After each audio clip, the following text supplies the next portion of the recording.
Spoštovane gledalke, spoštovani gledalci, lepo pozdravljeni. Danes v naši oddaji gostimo vrhunskega glasbenika, pedagoga in umetniškega vizionarja, violinista Jerneja Brenceta. Njegova umetniška pot se je začela v Ljubljani, nadaljevala pa na znameniti Dunajski univerzi za glasbo, kjer je študiral pri nekaterih največjih imenih evropske violinistične šole.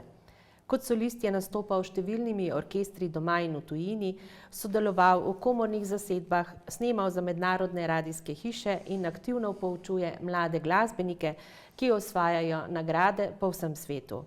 Njegovo življenje pa je tesno povezano tudi s festivalom Bled, ki letos praznuje že 30 let delovanja, prav pod njegovim umetniškim in programskim vodstvom. Gospod Jernej Brence, lepo pozdravljeni. Dober dan. Svojo glasbeno pot ste začeli v Ljubljani, kot sem omenila, nadaljevali potem na Dunaju.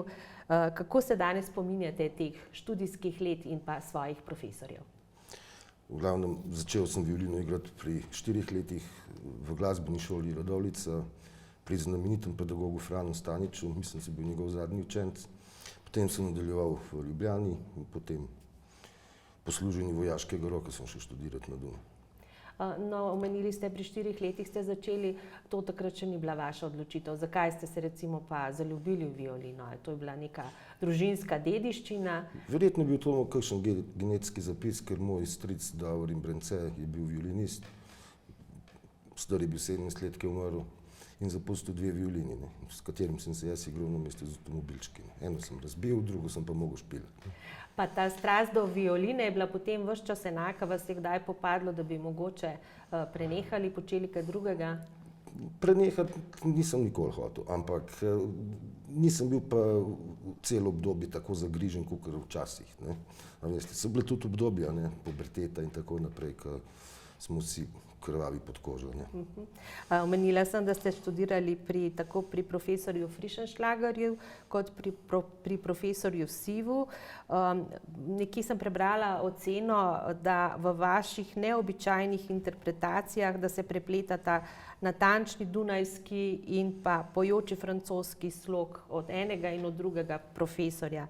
Kaj je bilo tisto, kar ste vi prejeli od teh 2 profesorjev in seveda tudi od drugih? Predvsem sem dobil znanje in lahko rečem, da niso tle samo profesorji, ki sta bila vrhunska, kriva za to, ampak tudi okolje. Ker nastopati s Kitajci, Japonci, Rusi, Čehi, Bolgari, Romuni, mislim, to smo mi vse imeli v razredu, je zahteval kar, da se človek potrudi. No, od obeh profesorjev najbrž niste prejeli samo tega znanja, pa od okolja pač od teh svojih študentov, ampak tudi najbrž kaj pedagoškega tega izročila ste tudi tukaj dobili kaj, kar še danes uporabljate. Je pač nekako je violina v bistvu ena inteligentna telovadba. V bistvu se na violini učiš gibe. In v bistvu toliko časa moraš v bistvu trenirati, da postane to del tvojega telesa in čim bolj nemoteč. Več skladb slovenskih skladateljev vam je bilo tudi posvečenih. Kako vi doživljate to zaupanje, da ste lahko kot prvi izvedli določene skladbe in jim dali svoj ritem, svojo interpretacijo? Mene je tudi zmeraj kompozicija zanimala, razvoj glasbe, tudi magistriral sem virtuoznost na Dunaju, tema je bila virtuoznost v moderni glasbi in pač sem jo uporabil. Nastopali ste s številnimi orkestri doma in v tujini, nekoč tudi na Kitajskem, igrali v komornih zasedbah, snemali za priznane radijske hiše. Katere izvedbe so vam pa še posebej ostale v spominu do vsega tega? So kakšne take, ki jih lahko izpostavite? Ne moram reči, to so si za vsako stvar si se mogel potruditi in si bil vesel, če ti je ratal. Zdaj, kdaj boljš, kdaj se slabš počuti človek. Se pravi, je veliko odvisno od dneva, kako igra glasbenik? Seveda, če bi mi zdajle, ko sem prišel na grad, dal violino v roke, bi sigurno slabše igral, kot pa če bi bil spočit. Kako se pa po vašem mnenju razlikuje igranje v komorni zasedbi ali pa igranje kot solist? Komorna zasedba je v bistvu kraljica glasbe, ne, ker to pomeni sodelovanje najmanj 4 ljudi, a ne, tle ni nobenega egoizma. To solistična igra je pa pač, da se ti morajo ostali prilagoditi. Ne. Že več kot 30 let poučujete tudi mlade violiniste in violiste. Kaj je temelj vašega pedagoškega pristopa? V bistvu, da ljudje začutijo lepoto, a ne, da recimo vejo, da se služba težko dobi, ker je danes so meje odprte, avdicije so za zaveso, konkurenca je ogromna in to je smisel vsakega profesorja, da njegovi učenci dobijo službo. No, vaši učenci so zelo uspešni, ne? Ja, vsi imajo službe. Odlično. Vodite mojstrske tečaje, ste tudi v marsikateri mednarodni žiriji. Kako vi ocenjujete nivo violinističnega podmladka tako v Sloveniji kot v tujini? Pač kvaliteta raste, a ne? Predvsem zaradi tega, ker je pretok informacij tako velikrat, včasih ni bilo interneta, ne? Ni bilo posnetkov na YouTubu, kjer bi se lahko pogledal velike mojstre, kako oni roke držijo in tako naprej. No, ampak to poučevanje v mojstrskih tečajih, to osebno poučevanje pa še vedno zelo pomembno, ne? Zakaj mislite, da je tako? Ja, mislim, brez vzgoje in izobraževanja, ne, in recimo, če ne bi bili pa vsi naturščiki, ne, a veste, mislim, tako, da pač na šola mora biti. Letošnji festival Bled praznuje že 30 let. Kakšna je bila vaša vizija na začetku festivala? Pravzaprav ideja se je porodila že leta 1991, ne, v eni majčkeni sobici tlele na Bledu z direktorjem turizma, mislim Mirotom Mulejem in Niko Mučič.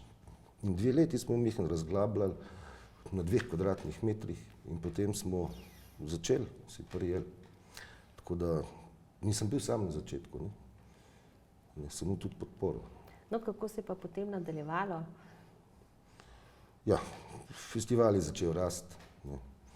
Dosegel je v bistvu tudi veliko viškov,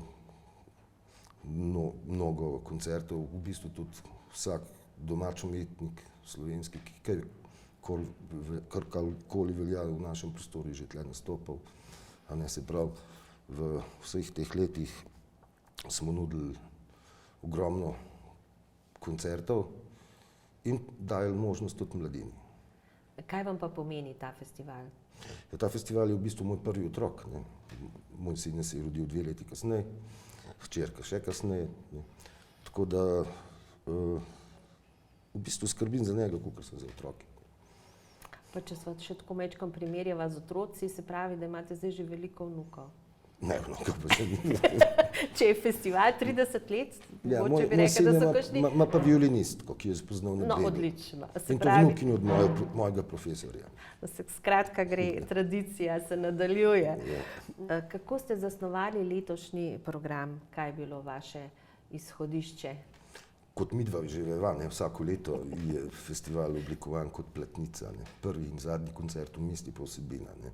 In letos smo prvič za otvoritveni koncert vzeli domoljubne pesmi. Končali bomo pa z Balkan Boysi, ki smo jih v bistvu mi v Ljubljani naučili, ne, da ne rabimo hoditi v Gučo, ne. Odlično. Kaj pa bo vmes? Vmes bo pa še Iztok Mlakar, večer oper in operet, improvizacije na klavirju, 2 matineji komornih skupin, zaključni koncert mojstrskih tečajev, čelo Taka, labodji spev. Je to kakšen poseben pomen? Ja, ena najbolj znanih Sensanovih kompozicij je labod, ne. In ni to napisan prav za čelo. Ni kakšna drug podpomen, labodji spev? Festival ima energijo in upam, da bo z vašo podporo tudi 40 let. No, na vsak način. Festival poleg koncertov vključuje tudi mojstrske tečaje in mentorstvo mladim. Zakaj je to danes še tako posebno pomembno? Veliko vaših sošolcev, nekdanjih z Univerze na Dunaju, celo profesor Frišenšlager, ki je bil vaš profesor, poučujejo v teh mojstrskih tečajih. Zdi se, da je vam to zelo pomembno, da se to znanje... Moj profesor bo že 90, jaz bom 60, festival 30. Same okrogle. Imate kot pedagog, kot umetniški vodja festivala, kot vrhunski glasbenik izjemno širok pogled v slovensko in mednarodno glasbeno sceno. Kako se je po vašem mnenju spremenjala v zadnjih desetletjih? Ja, veste, čuti se vpliv ChatGPT-ja, DeepSeeka in tako naprej, umetne inteligence in tudi veliko ljudi že to uporablja v kompozicijske namene, predvsem pa v popularni glasbi. Se to zdaj dosti uporablja in to se čuti, da je umetno. V klasični najbrž ne? Ne, v klasični ne, ampak če ste me sprašali na splošno, pa to tako. Kje pa vi recimo vidite največje izzive v klasični glasbi v prihodnosti? Ja, pač klasična glasba bo ostala klasična glasba, ne bo nikoli ratala popularna, čeprav je včasih to bila, recimo Mozart. To je bil za tiste čase Jan Plestenjak, veste, kaj mislim povedati, samo malo na nivoju. Kako pa mislite, da lahko festival, kot je vaš, prispevajo k ohranjanju in razvoju umetniške glasbe? Je predvsem to, da vzgajamo mladino, da jim damo možnost nastopanja. Preživeli smo korono, takrat smo imeli, se veste, kljub vsemu koncerte in mojstrske tečaje. In tudi, da pokažemo Bledu stvari, ki so dobre. Morda samo še za konec, zakaj menite, da je glasba tista, ki tako močno nagovarja? Ja, glasba je univerzalni jezik, to se ne bom ponavljal, ker ne rabiš prevajalca. In pač tudi mamica poje svojim otrokom. Gospod Jernej Brencej, najlepša hvala za vaš obisk v našem studiu. Spoštovane gledalke, spoštovani gledalci, hvala za vašo pozornost in nasvidenje prihodnjič.